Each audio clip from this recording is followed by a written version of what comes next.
Rencana Pelaksanaan Pembelajaran atau RPP adalah rencana tertulis yang harus dibuat pendidik sebelum melakukan kegiatan pembelajaran yang menggambarkan aktivitas pembelajaran dan hasil yang harus dicapai setelah rencana tersebut dicapai.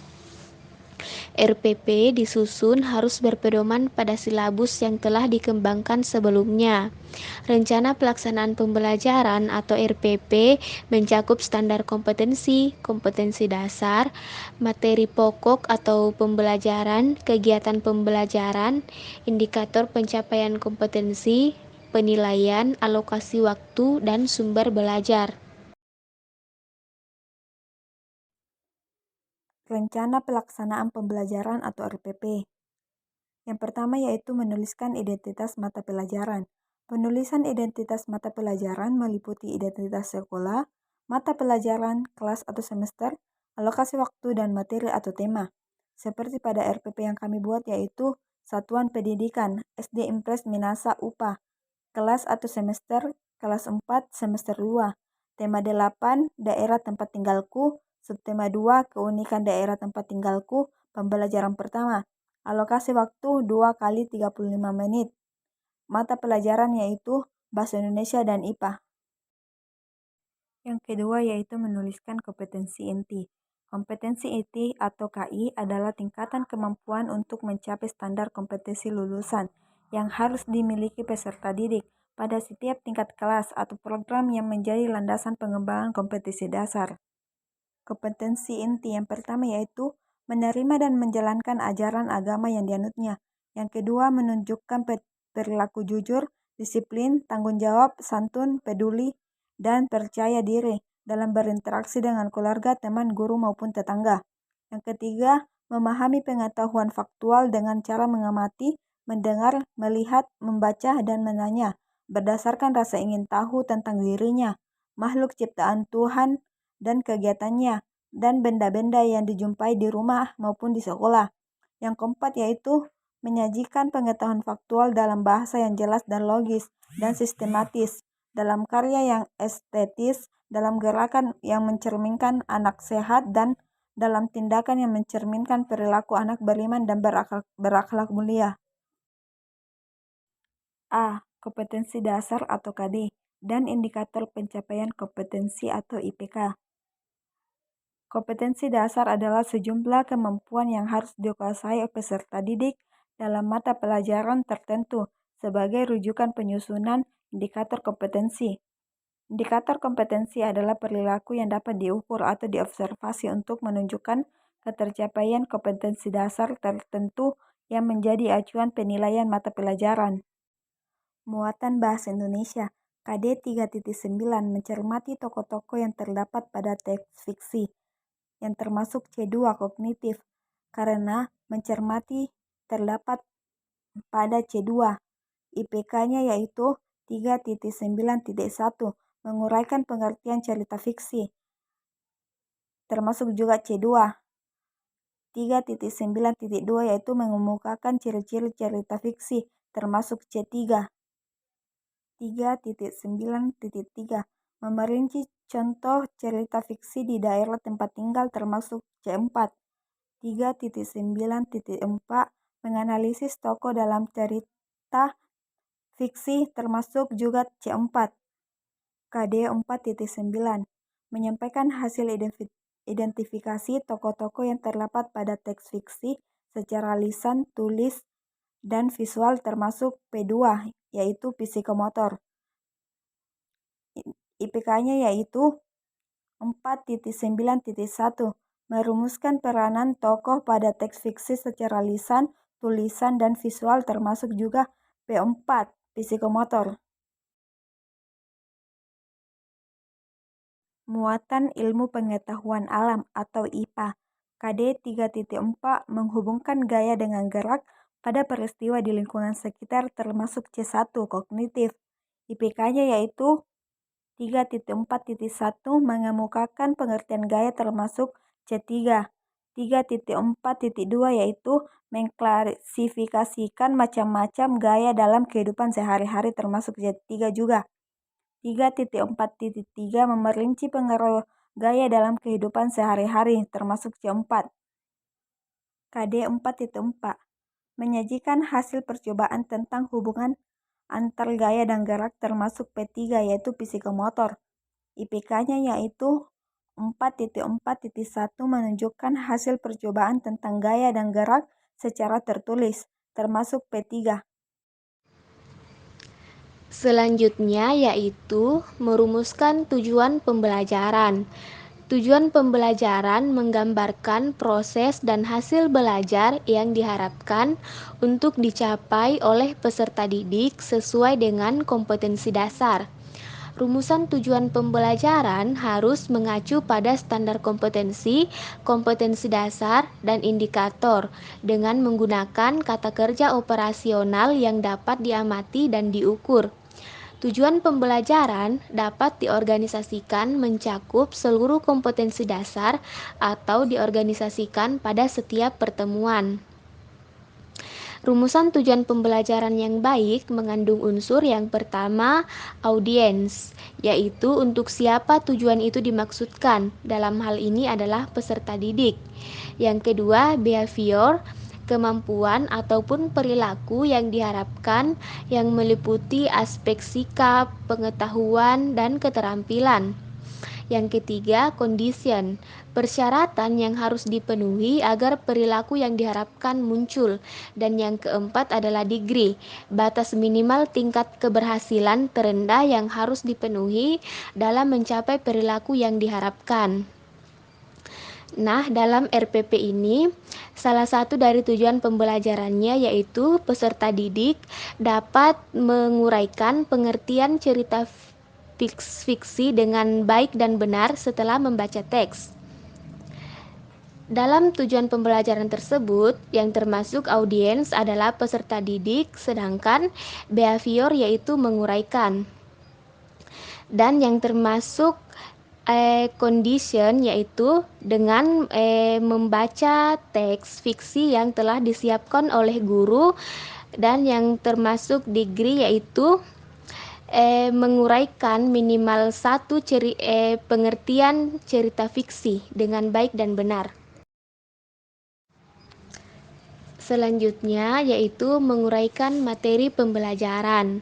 Materi pembelajaran merupakan uraian singkat dari materi pokok yang memuat konsep, fakta, prinsip, prosedur yang dirumuskan dari tujuan pembelajaran. Sebaiknya materi pembelajaran dikembangkan dari berbagai sumber, tidak hanya dari buku teks pembelajaran saja. Seperti contoh materi pembelajaran dalam RPP ini, yang pertama keunikan daerah tempat tinggal, dan yang kedua cerita fiksi daerah sekitar tempat tinggal, dan yang ketiga yaitu gaya. Tahap selanjutnya yaitu menentukan media, alat, bahan, dan sumber belajar. Penentuan sumber belajar didasarkan pada kompetensi inti, kompetensi dasar, materi ajar, kegiatan pembelajaran, dan indikator pencapaian kompetensi. Seperti dalam contoh RPP yang telah kami buat, media pembelajarannya yaitu berupa foto daerah di sekitar tempat tinggal, dan yang kedua teks fiksi yaitu yang berjudul Panglima Todi Lating. Selanjutnya gambar tentang pengaruh gaya dan gerak.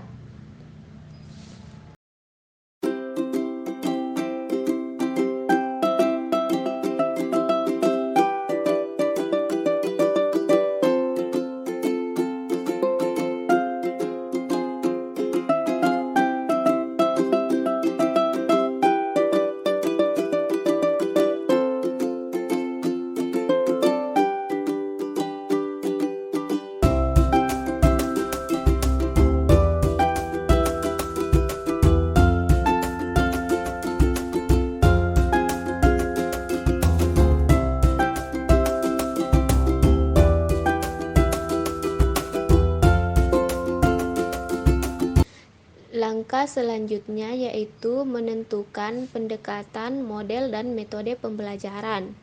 Metode pembelajaran merupakan cara untuk mencapai tujuan pembelajaran yang diimplementasikan dalam kegiatan nyata. Metode pembelajaran harus selaras dengan tujuan pembelajaran, khususnya pada unsur condition. Berdasarkan contoh tujuan pembelajaran sebelumnya, unsur condition adalah dengan membaca teks fiksi. Pendekatan saintifik adalah pembelajaran yang menggunakan kaidah-kaidah keilmuan. Pendekatan saintifik atau metode ilmiah pada umumnya memuat serangkaian aktivitas pengumpulan data melalui observasi, menanya, eksperimen, mengolah informasi atau data, kemudian mengkomunikasikan. Adapun sintaks dari model problem basic learning adalah peserta didik membaca masalah yang ditemukan pada tahap sebelumnya, kemudian mencoba untuk membuat hipotesis atas masalah yang ditemukan tersebut. Langkah selanjutnya yaitu menguraikan kegiatan pembelajaran. Kegiatan pembelajaran yang terdapat dalam silabus dijabarkan dalam bentuk langkah-langkah yang lebih rinci dan operasional. Kegiatan pembelajaran terdiri dari langkah pendahuluan, kegiatan inti dan penutup. Adapun rinci dari ketiga langkah tersebut adalah yang pertama pendahuluan, menggambarkan upaya membangkitkan motivasi peserta didik, memfokuskan perhatian peserta didik untuk berpartisipasi aktif dalam proses pembelajaran, mengupayakan adanya pemanasan berpikir, menggambarkan upaya mengaitkan materi baru dengan pengetahuan yang sudah dimiliki peserta didik. Seperti contohnya dalam RPP ini yaitu guru bersama siswa saling memberi salam dan menanyakan bagaimana kabarnya. Kemudian guru mengecek kehadiran siswa dengan melakukan absensi. Selanjutnya kelas dilanjutkan dengan berdoa dan doa dipimpin oleh ketua kelas. Siswa menyiapkan diri untuk siap belajar dan memeriksa kerapihan diri dan kelas dengan bersikap disiplin selama kegiatan pembelajaran, dan siswa menyanyikan lagu Indonesia Raya dengan mendengarkan penjelasan guru tentang pentingnya rasa nasionalisme, dan siswa menyimak apresiasi dari guru tentang pelajaran sebelumnya dan mengaitkan dengan pengalamannya sebagai hasil bekal pelajaran berikutnya, dan siswa menyimak penjelasan guru tentang semua kegiatan yang akan dilakukan dan tujuan kegiatan belajar, serta memotivasi siswa dengan mengingatkan untuk selalu mengutamakan sikap disiplin di setiap saat dan memotivasi bagi tercapainya cita-cita. Yang kedua adalah kegiatan inti. Kegiatan inti merupakan proses belajar untuk mencapai kompetensi dasar. Gambaran rinci dari implementasi metode pembelajaran dilakukan secara interaktif, inspiratif, menyenangkan, menentang, memotivasi peserta didik untuk berpartisipasi aktif, serta memberikan ruang yang cukup bagi prakarsa, kreativitas, dan kemandirian sesuai bakat, minat, dan perkembangan fisik serta psikologis peserta didik. Kegiatan ini dilakukan melalui proses eksplorasi, elaborasi, dan konfirmasi. Seperti contohnya dalam RPP yang sudah kami buat, kegiatan inti yang pertama yaitu peserta didik menyebutkan nama daerah tempat tinggalnya. Selanjutnya, peserta didik menjelaskan nama daerah di sekitar tempat tinggalnya. Dan peserta didik memperhatikan gambar keunikan daerah. Yang keempat, peserta didik menjelaskan keunikan daerah di sekitar tempat tinggalnya. Selanjutnya, peserta didik menjelaskan mengenai pengertian cerita fiksi, dan seterusnya. Ketiga yaitu kegiatan penutup, yang menggambarkan kegiatan untuk mengakhiri pembelajaran. Dapat merupakan kegiatan merangkum, menyimpulkan, penilaian dan refleksi, umpan balik, dan tindak lanjut, setiap langkah kegiatan pembelajaran harus diprediksikan alokasi waktu yang dibutuhkan berdasarkan alokasi waktu dalam melakukan satu RPP. Dengan demikian, pendidik atau guru dapat memperhitungkan kedalaman dan keluasaan pengalaman belajar yang diberikan. Seperti contohnya, kegiatan penutup yang pertama yaitu guru dan peserta didik melakukan refleksi mengenai kegiatan pembelajaran. Contohnya, apa saja yang sudah dipelajari pada hari ini, apa kegiatan yang paling disukai, dan informasi apa saja yang ingin diketahui lebih lanjut. Sedangkan yang kedua yaitu menyanyikan salah satu lagu daerah untuk menumbuhkan semangat nasionalisme. Dan yang ketiga, salam dan doa penutup dipimpin oleh salah satu peserta didik. Penilaian. Nah, penilaian itu terdiri dari 3. Yang pertama, penilaian sikap spiritual dan sosial. Yang kedua, penilaian pengetahuan. Yang ketiga, penilaian keterampilan. Nah, pada penilaian sikap spiritual dan sosial ini, kita memiliki 3 teknik. Yang pertama, observasi. Yang kedua, penilaian diri. Yang ketiga, penilaian antar teman. Nah, penilaian teknik observasi ini dilakukan pada saat pembelajaran berlangsung. Kemudian, penilaian diri dilakukan pada saat pembelajaran usai. Dan yang ketiga yaitu penilaian antar teman. Waktu pelaksanaannya itu setelah pembelajaran usai. Nah, adapun penilaian pengetahuan itu dinilai berdasarkan muatan pembelajarannya. Kita di sini menilai yaitu bahasa Indonesia dan IPA. Nah, teknik penilaiannya sendiri itu berbentuk lisan dan tulis. Kemudian yang ketiga, penilaian keterampilan. Nah, penilaian keterampilan ini juga kita nilai berdasarkan kriteria. Nah, contohnya itu apakah siswa dapat menguraikan pengertian cerita fiksi, siswa dapat mengemukakan cerita fiksi, siswa dapat merinci contoh cerita fiksi di daerah tempat tinggal, siswa dapat menganalisis tokoh dalam teks fiksi. Selanjutnya, penilaian untuk IPA dengan kriteria penilaian. Yang pertama, siswa dapat mengemukakan pengertian gaya. Yang kedua, siswa dapat mengklasifikasikan macam-macam gaya dalam kehidupan sehari-hari. Yang ketiga, siswa dapat memerinci pengaruh gaya dalam kehidupan sehari-hari. Dan yang keempat, siswa dapat menunjukkan hasil percobaan tentang gaya dan gerak secara tertulis. Dari keempat kriteria penilaian tersebut, ada 4 penilaian. Yang pertama, sangat baik, baik, cukup, dan kurang. Yang dimana nilai sangat baik itu bernilai 4, baik bernilai 3, cukup bernilai 2, dan kurang bernilai 1.